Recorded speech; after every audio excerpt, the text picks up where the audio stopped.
Salut et bienvenue une fois de plus encore dans ma chaîne Chronos Foot. Ici, nous parlons exclusivement du football camerounais. Aujourd'hui, nous allons parler du nouveau carton qui sera bientôt utilisé par les arbitres durant les matchs de football. Vous le savez peut-être tous, mais ce nouveau carton est bien sûr le carton bleu. Il va s'ajouter à ses prédécesseurs, le carton rouge et le carton jaune. Mais, ce que vous devez d'abord savoir est qu'il existait auparavant 3 cartons. Cela jusqu'en 2003.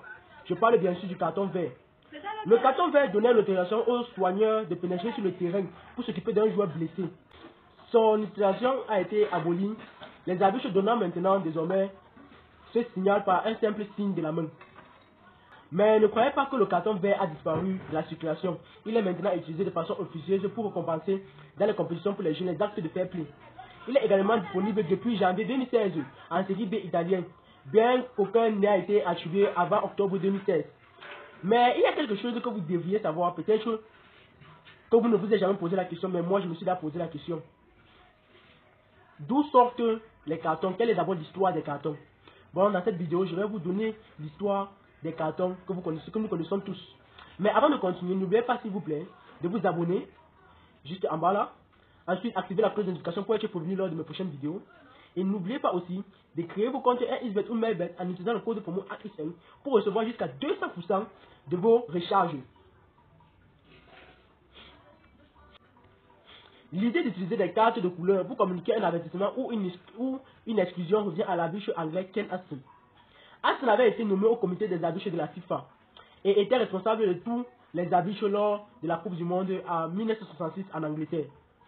Avant de comprendre davantage l'utilisation de ce nouveau carton, nous allons d'abord décortiquer l'utilisation des cartons que nous connaissons d'abord tous. Je parle bien sûr du carton rouge et du carton jaune. Je vais vous apprendre beaucoup de choses que vous ne connaissez peut-être pas sur ces deux cartons dans cette vidéo. Donc prenez place et regardez jusqu'à la fin. Nous allons tout d'abord commencer par le carton jaune. En football, le carton jaune est utilisé pour donner des avertissements délivrés à un joueur par l'arbitre. En tout, 7 fautes sont passibles de cette sanction. Elles comportent un comportement anti-sport, tel qu'une simulation, une désapprobation des décisions de l'arbitre en parole ou en acte, une infraction persistante aux lois du jeu, un retard de prise de jeu, le non-respect de la distance requise lors de l'exécution d'un coup de pied, du point de corner ou d'un coup franc, l'entrée ou le retour sur le terrain de jeu sans autorisation préalable de l'arbitre, l'abandon délibéré du terrain de jeu sans autorisation préalable de l'arbitre. La liste n'est pas exhaustive. Le retrait d'un maillot est passible de recevoir un carton jaune dans les compétitions internationales. Cette règle a été prise il y a de cela quelques années. Ça ne fait pas aussi longtemps que les autres. Nous avons fini avec le carton jaune. Passons maintenant au rouge. Un carton rouge est un carton de pénalty utilisé dans de nombreux sports. Il signifie qu'un joueur est pénalisé d'une sanction, généralement l'exclusion ou bien la disqualification. Le carton rouge signale un pénalty de match dans le football.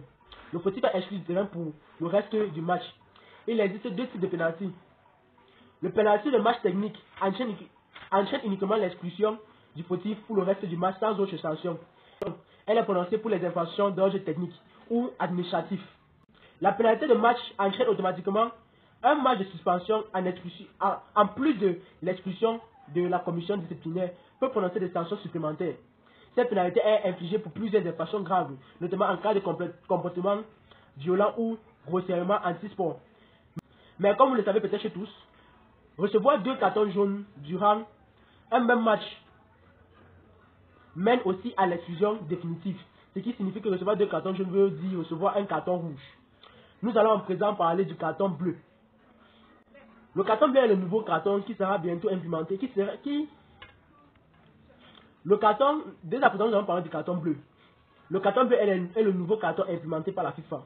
Il est annoncé que l'International Football Association Board, IFA, va expérimenter ce nouveau carton pour exclure temporairement pendant 10 minutes un joueur en cas de faute d'anti-jeu ou d'agressivité envers l'arbitre. La FIFA a décidé de régler quelques malentendus qui circulaient depuis quelques jours par rapport à ce nouveau carton bleu là. Le carton bleu ne sera pas encore utilisé pendant les compétitions principales. L'IFA ne devrait pas annoncer l'adoption du carton bleu pour toutes les compétitions placées sous l'égide de la FIFA.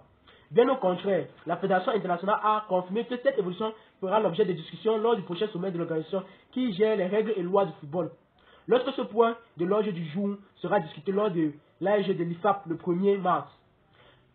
Le carton bleu sera utilisé dans les plus petites compétitions. Information de plus que vous devriez savoir. Un carton bleu plus un carton jaune est égal à un carton rouge. Un carton bleu plus un carton bleu est égal à un carton rouge. Ce qui met bien sûr à l'expulsion définitive du joueur sur le terrain. Merci donc arrivé à la fin de cette vidéo. Mais avant de vous quitter, n'oubliez pas de créer vos comptes XBet ou Melbet en utilisant le code promo ASN qui vous permet d'avoir jusqu'à 200% de bonus. Et n'oubliez pas aussi d'activer la cloche de notification, aimer la vidéo et abonnez-vous pour recevoir mes prochaines vidéos. À toujours indomptable. Bye.